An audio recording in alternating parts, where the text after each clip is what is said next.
नमस्कार। आज मैं चर्चा कर रहा हूं बुद्ध पूर्णिमा का। बुद्ध पूर्णिमा क्यों महत्व है? क्योंकि महात्मा गौतम बुद्ध का जन्म, मृत्यु और ज्ञान प्राप्ति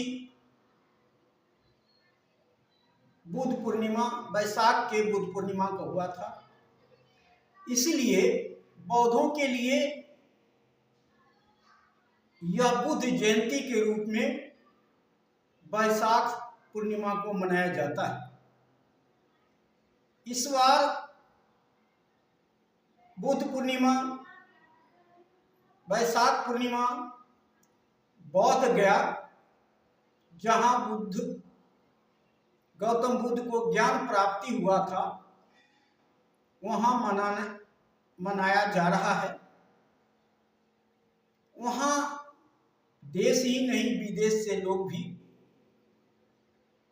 बुद्ध पूर्णिमा के दिन बोध गया पहुंच रहे हैं पूजा अर्चना के लिए। और देश के विभिन्न कोने से लोग पूर्णिमा के दिन बोध गया पहुंच रहे हैं। यह मेला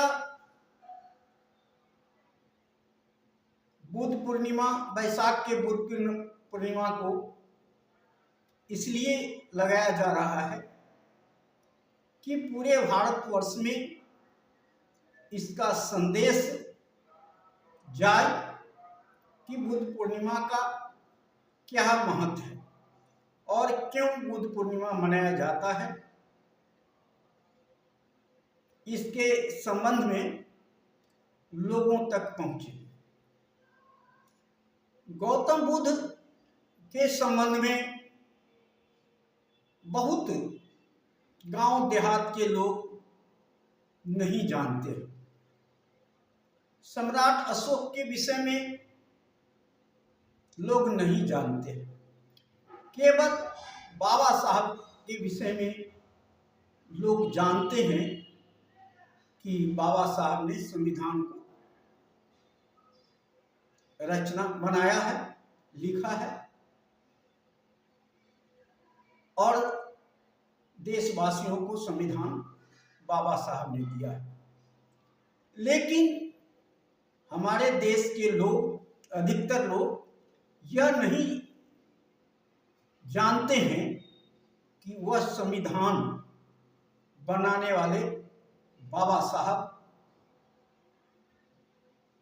बुद्ध धर्म को क्यों कबूल कर लिया था। बाबा साहब बुद्ध धर्म को, हिंदू धर्म छोड़ करके बुद्ध धर्म में आ गए थे, इसलिए कि बुद्ध धर्म ही ऐसा धर्म है जो करुणा, मैत्री और मानवता की बात करता है, समानता की बात करता है। ऐसा कोई भी धर्म नहीं है जो मानवता, करुणा, मैत्री, समानता और मानवता की बात करता है। मानव मानव एक समान की बात और कोई धर्म नहीं करता। इसलिए बाबा साहब ने बुद्ध धर्म को कबूल किया और बुद्ध धर्म के विचारों को संविधान में लिखने का प्रयास किया और लिखा। और बाबा साहब ने महात्मा ज्योतिराव फुले को पहला गुरु बनाया और उन्हें महात्मा की उपाधि बाबा साहब ने दिया, क्योंकि महात्मा ज्योतिराव फुले ने दलितों, बहुजन के लोगों को और महिलाओं को सावित्रीबाई फुले के माध्यम से जगाने का काम किया और उसी मार्ग को अपनाते हुए महात्मा ज्योतिराव फुले से प्रभावित होकर के और महात्मा गौतम बुद्ध से प्रभावित होकर के उन्होंने वह सब संविधान के अंदर में पिरोने का काम किया। इसलिए जो बहुजन समाज है उसमें जो दलित समाज है वो बाबा साहब के साथ साथ महात्मा गौतम बुद्ध को, महात्मा ज्योतिराव फुले को और सम्राट अशोक को अपना पूजनीय मानता है। सम्राट अशोक भी विश्व विजेता प्रियदर्शी सम्राट अशोक जो बाद में चल करके उन्होंने बौद्ध धर्म स्वीकार कर लिया। उन्हें समझ में आया कि शस्त्र के बल पर दुनिया को जीता जा सकता है, लेकिन दुनिया के लिए मानव नहीं रहेगा तो दुनिया किस काम का। इसलिए उन्होंने मानवता की रक्षा के लिए, करुणा मैत्री भाईचारा की रक्षा के लिए उन्होंने बुद्ध धर्म स्वीकार करके और उसी के अनुसार उन्होंने राजपाट चलाने का काम किया। इसलिए हम बाबा साहब के साथ गौतम बुद्ध को, सम्राट अशोक को, ज्योतिबा फुले और सावित्रीबाई फुले को अपना आराध्य देवता मानते हैं और उन्हें पूजने का काम करते हैं अपने दिलों से, और हमारा समाज उन्हें इसी दृष्टि से देखता है। आज बोध गया में बौद्धों का जो बोध गया मुक्ति आंदोलन चल रहा था उसको समर्थन देने के लिए पूरे देश विदेश से लोग बोध गया इकट्ठा हो रहे थे। हो सकता है हिंदुस्तान पाकिस्तान की लड़ाई को देखते हुए कुछ समय के लिए आंदोलन को मंद कर दिया जा सकता है, लेकिन आंदोलन बंद नहीं होगा। और 12 तारीख को जो वैशाख पूर्णिमा है उस दिन पूरे देश से लोग बोध गया में दर्शन के लिए पहुंच रहे हैं और दर्शन करके यह दिखाने का प्रयास करेंगे, यह जानने का प्रयास करेंगे कि बोध गया का समस्या क्या है, उसका समाधान क्या है। इसीलिए एक तरह से आंदोलन को भी समर्थन करने के लिए ये देश विदेश से लोग पहुंच रहे हैं। यह आंदोलन सफल होगा ऐसा उम्मीद किया जा रहा है, क्योंकि 80% जनता बौद्ध आंदोलन के साथ है। केवल 10% ब्राह्मण लोग विरोध कर रहे हैं, क्योंकि उस बौद्धि मंदिर पर ब्राह्मणों का कब्जा है। इसलिए ब्राह्मण लोग विरोध कर रहे हैं। ये वो ब्राह्मण है जो ब्राह्मणवादी व्यवस्था के पोषक हैं, अंधविश्वास और पाखंड को बनाए रखना चाहते हैं, वह इसका विरोध कर रहे हैं। हम अपील करते हैं उन ब्राह्मणों से जो इससे अलग हैं, वे इन्हें समझाने का कोशिश करें और बौद्धि मंदिर को बौद्धों के हाथों में सौंप देने का प्रयास करें। अगर ऐसा नहीं करते हैं तो आगे लड़ाई बहुजन और ब्राह्मण के बीच में शुरू होने वाला है। इस लड़ाई को रोकने के लिए यही एक उपाय है कि ब्राह्मण बौद्ध गया को छोड़ दें, बौद्धों को सुपुर्द कर दें।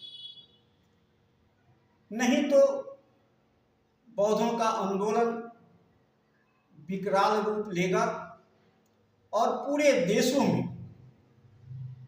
ब्राह्मण के प्रति एक आक्रोश की भावना पैदा होगी, जिससे नुकसान ब्राह्मणों को हो सकता है। आज बौद्ध भिक्षु 3 महीना से आंदोलन कर रहे हैं। मुख्यमंत्री नीतीश कुमार जी को यथाशीघ्र संज्ञान में लेते हुए उनकी मांगों को मान लेना चाहिए। नहीं तो आगे चल कर के केंद्र की कुर्सी के साथ साथ बिहार की कुर्सी भी हिलने वाली है। यह उनको समझ में आना चाहिए, क्योंकि आंदोलन देख करके उनको समझ में आना चाहिए कि आगे चल करके बौद्ध लोगों को यह मंदिर तो देना ही पड़ेगा, लेकिन उसके पहले वह सब झेल चुके रहे होंगे। इसलिए यथाशीघ्र इस पर निर्णय लेना चाहिए केंद्र सरकार को और राज्य सरकार को, क्योंकि जितने भी देश में जितने भी धर्म का मंदिर है उसमें वही लोग पुजारी हैं। इसलिए बौद्ध गया में बौद्धों ही रहना चाहिए। विश्व में ऐसा कहीं भी देखा नहीं गया जो बौद्ध गया में है। बीटी एक्ट 1949 का जो कानून है उसको यथाशीघ्र खत्म कर देना चाहिए।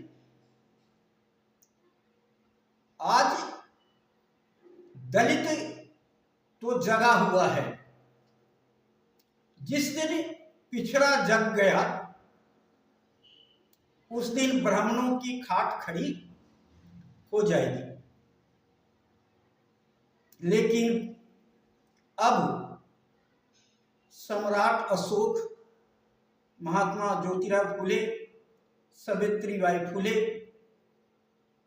को लोग जानना शुरू कर दिए। इतिहास को जानते हुए अब समाज में फैलाना शुरू कर दिए और अब अशोक शासन को पुनः स्थापित करने के लिए पिछड़े वर्ग के लोग सामने आने लगे हुए हैं और इस आंदोलन को समर्थन दे रहे हैं।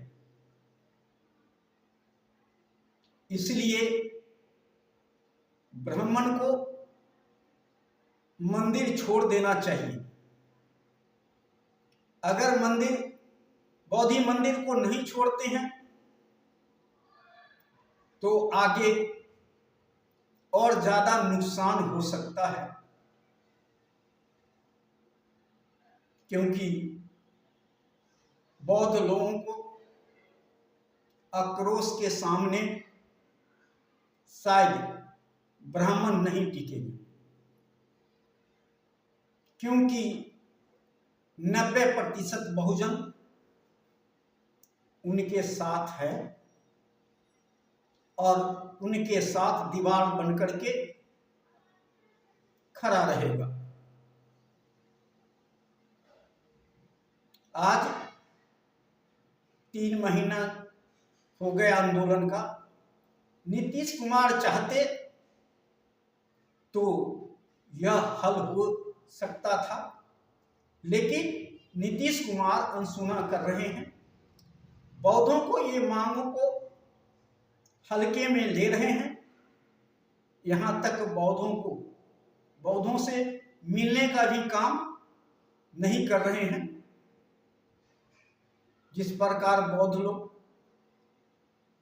कड़ी धूप में चल करके, आंधी तूफान झेल करके पटना में उनसे मिलने के लिए आया, लेकिन नीतीश कुमार उनसे नहीं मिल सके। आज बौद्ध गया का आंदोलन विधानसभा में उठ रहा है, लोकसभा में उठ रहा है, राज्यसभा में भी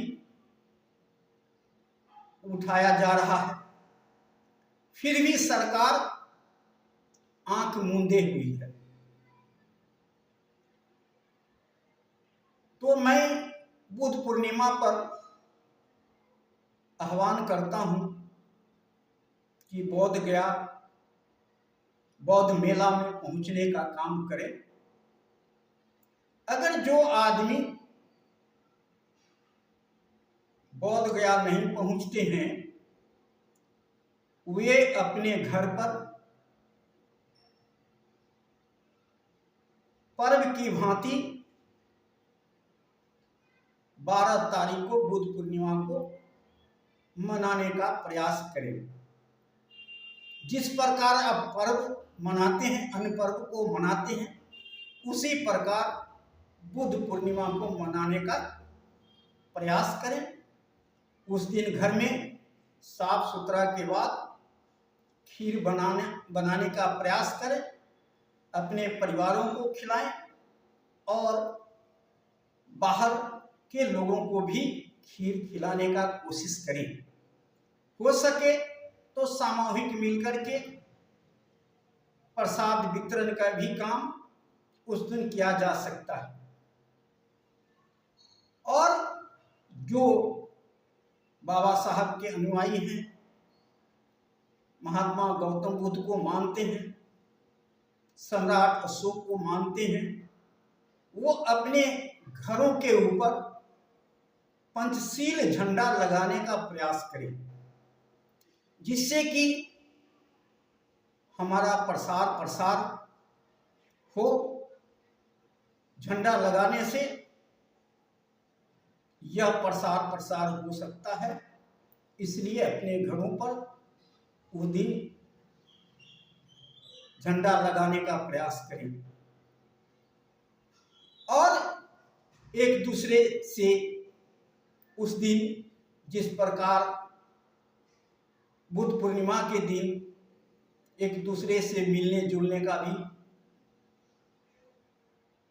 कोशिश करें।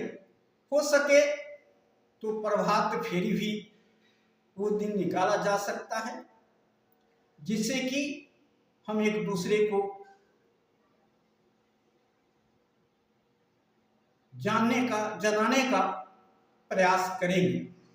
और जो आदमी प्रभात फेरी और झंडा को देखेगा, वो आपसे पूछेगा और आपसे जानेगा, फिर मानेगा। इसलिए कोशिश किया जाना चाहिए। जगह जगह हम सभाएं नहीं कर सकते, मीटिंग नहीं लगा सकते, लेकिन छोटे छोटे टोली में हम यह काम को कर सकते हैं और सामूहिक रूप से बुद्ध पूर्णिमा मना करके प्रसाद को वितरण कर सकते हैं। ऐसा बहुत जगह किया भी जा रहा है। मैं यूट्यूब पर देखता हूँ कि बहुत जगह इस प्रोग्राम को किया जा रहा है, बुद्ध पूर्णिमा मनाया जा रहा है और ज़्यादातर लोग बोध गया पहुँच करके बुद्ध मेला में बुद्ध पूर्णिमा मनाने का प्रयास कर रहे हैं और करेंगे भी। इसलिए आज 12 तारीख को बुद्ध पूर्णिमा को एक भव्य रूप से मना करके हम जन जन तक महात्मा गौतम बुद्ध को आवाज़ें को, उनके धम्म को पहुंचाने का प्रयास करेंगे, यही आशा है। इसी आशा के साथ जय हिंद, जय भारत, नमो बुद्धाय।